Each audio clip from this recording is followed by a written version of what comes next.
Welcome to the April update of the Willoughby New Haven line. I've got a couple of things on the workbench to show you. Nothing much going on in the layout this month, but some great projects to show you, so stick around, it's going to be a good one.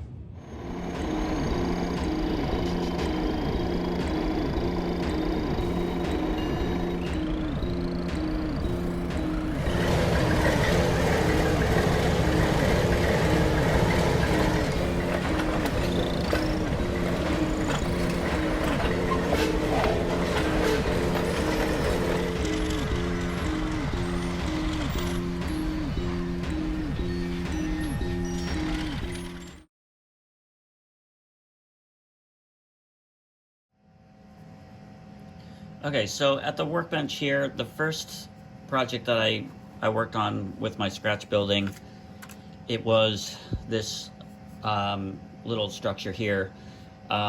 It's kind of kit bashed. This part's a DPM extra section that I had. This part's from a Walters, I want to say it's the Walters modular system that I bought. That's the rest of it's on the layout, which I kind of liked, but I had a couple of extra pieces, so I added this on top of the DPM and then used the JTT sheets that I bought and I've worked with before. They are these, they're the, I think it says on the back, it's the clapboard siding 2-pack HO scale. I don't know what size this sheet is. It looks like it's maybe, let's see, I can measure it. It's 8 by 10, or no, that would be way off. Maybe, I don't know. Let's see. Got a ruler here somewhere. It's across. It's about, yeah, it's about 8 by 8 by 12, maybe. Yeah, probably 8 by 12 sheets of this stuff. The edges get a little goofy with the embossing, but if you cut those off, it's pretty good stuff to work with. The first time I used those panels or those styrene sheets, I used other styrene, flat styrene on the inside to brace them and all kinds of things. But I've since gone with the wood strips, and they actually work pretty well. This one I kind of went overboard and did some cross pieces to hold things a little bit more square. I think they're 1/8 inch pieces underneath there that kind of brace it, and then I also did these cross pieces as well. So I've got the ones that go across this way to kind of square things. I've got the ones that go horizontally to the building or structure, and then I've got the ones that are vertical. I found that was way overkill with the next two that I'm going to show you. I just did the vertical strips, and they hold extremely well and make things pretty rigid. So I paint them first and then add the strips. That way there's no excess warping, and they hold up pretty well. So this is one structure I've been working on.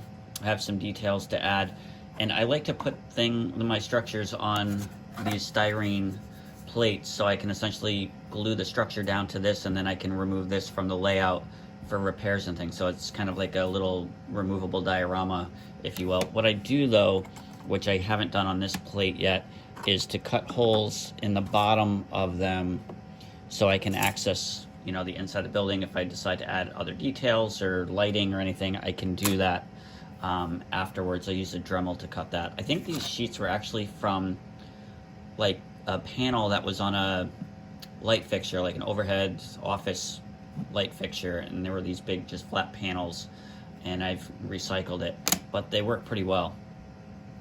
So once I get this one on this plate glued down and all set, then I'm going to probably cut these cross pieces out, just because they're kind of annoying, and especially in this one you can see through the windows and see them. I'll probably paint the inside of that black like I did this red structure.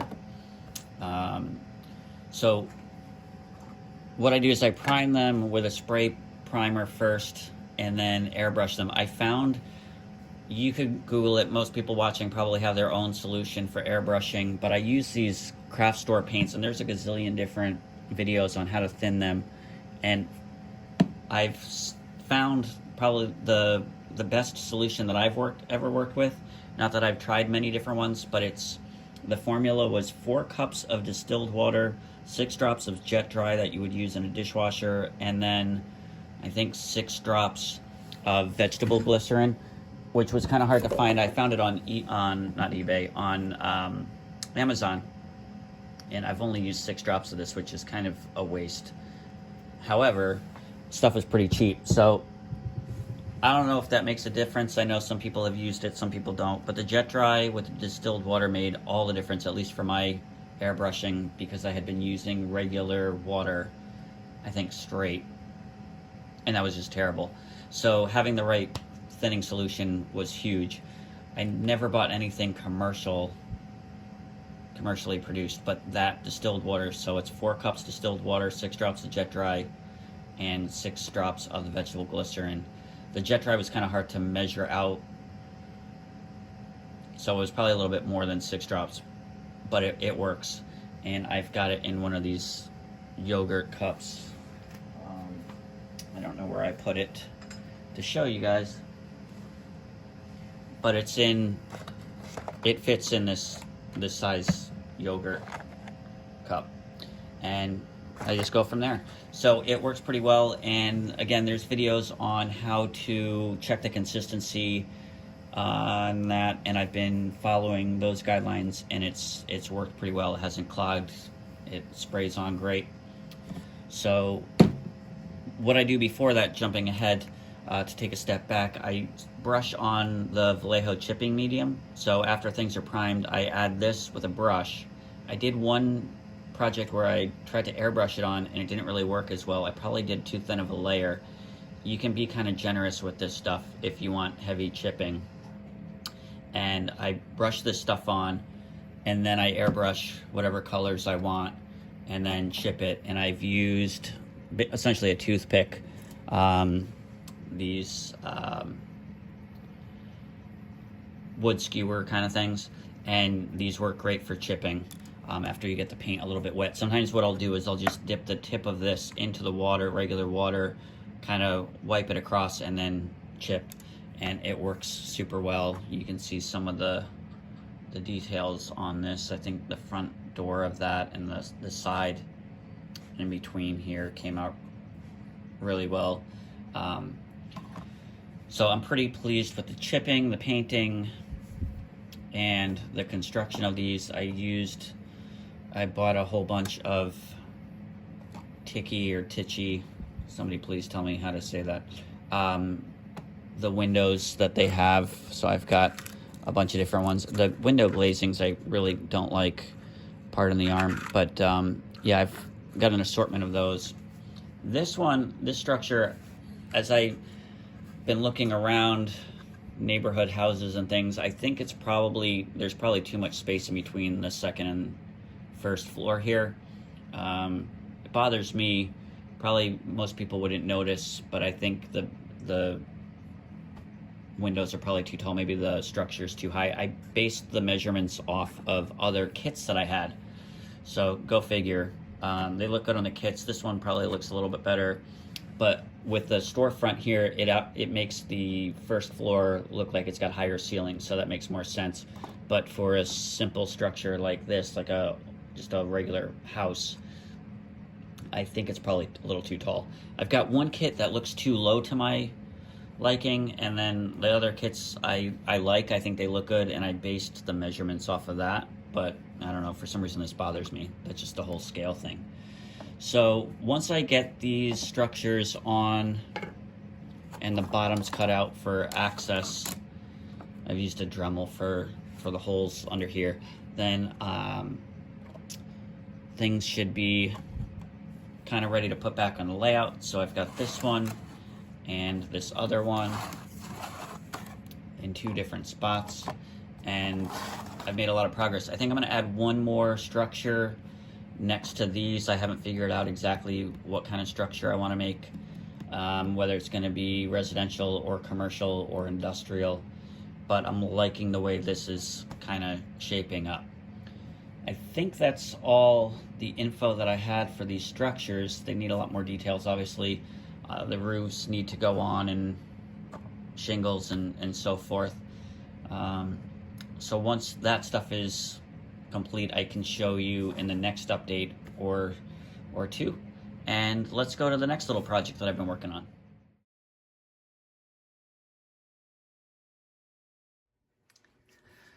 So I have been working very hard on this little 44 tonner.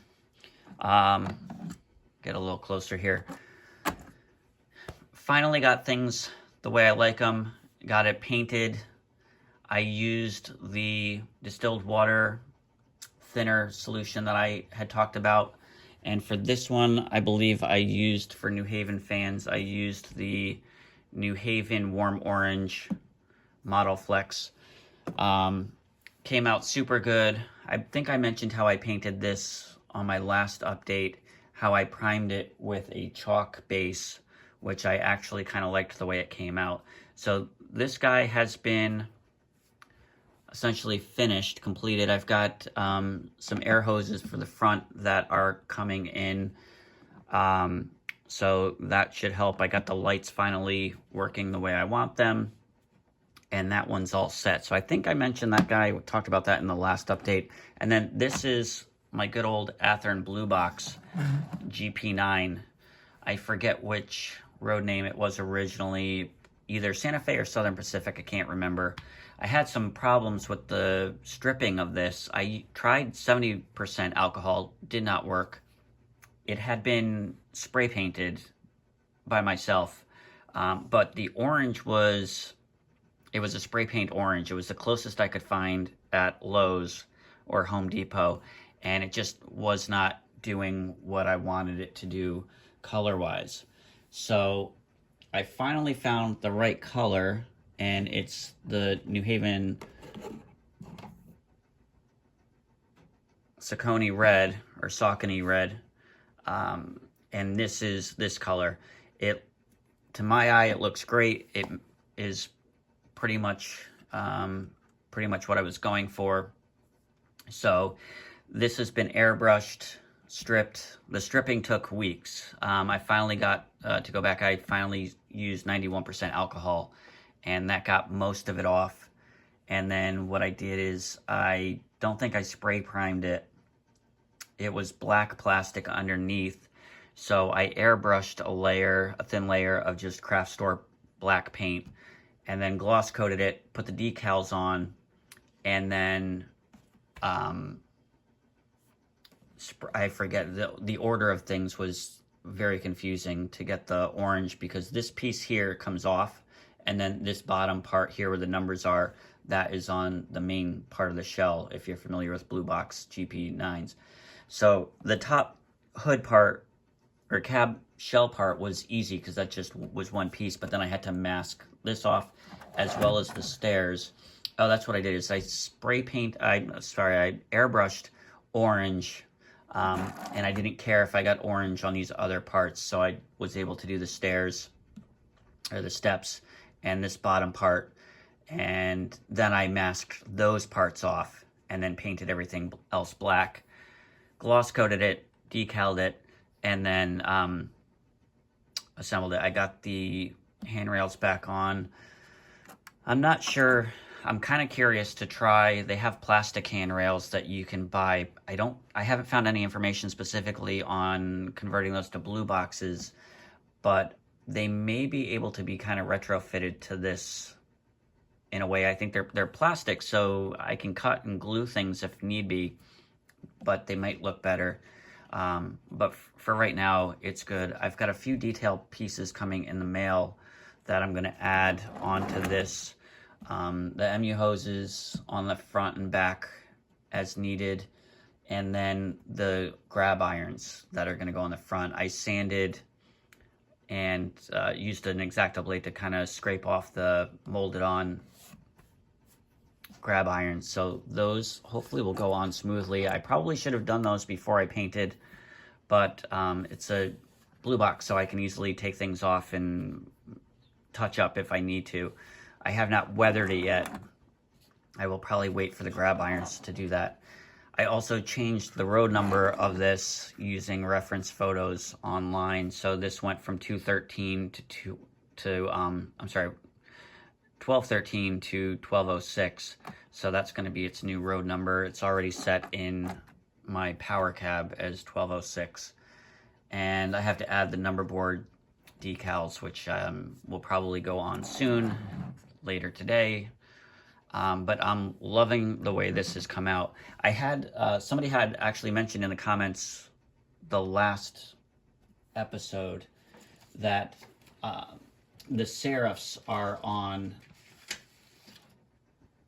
I had one decal that had a serif and one that didn't on the end, and you can see these ones that I have left don't have the serif on. I had one decal left with the serif and then one without, so I actually cut the serif off of one of the other, I forget which one I used. It's probably on my workbench somewhere under the mess. But I actually cut the serif out and added it to one of these. I think it was this side actually. You can probably see a little black dot on the bottom serif. That was probably where the seam was. This one looks pretty clean. I don't think it was, I think this one had the serif on it, and then this side I added the serif. It looks pretty good. You're not going to notice it once it's weathered and stuff, that there's that black little dot, but the decals came out pretty good. And they actually match, the orange matches the Model Flex pretty darn close. So it looks pretty legit. I also airbrushed the handrails. Those are going to get weathered as well, so they're not perfectly brand new looking, but that's okay because they're kind of almost pre-weathered, and most of them are in pretty decent shape. So I am loving the way that GP9 is coming out. I know that's kind of a lot of work for a blue box, but I think it's worth it. I love it. So I've got those details coming. The grab iron should make a big difference. I got to add some glass in the windows. I had to, the LEDs were attached to the inside of this, so in order to get the hood off to paint, I had to cut those, so I need to get more LEDs. So that is something as well that needs to get done on this. But I'm super psyched, and that's going to wrap it up for this episode. I got my 44 tonner working. I've got some structures going on, the layout that we're desperately in need, and also this GP9 is coming along quite nicely. Granted, this is its bad side, if you will. The handrails look better on this side.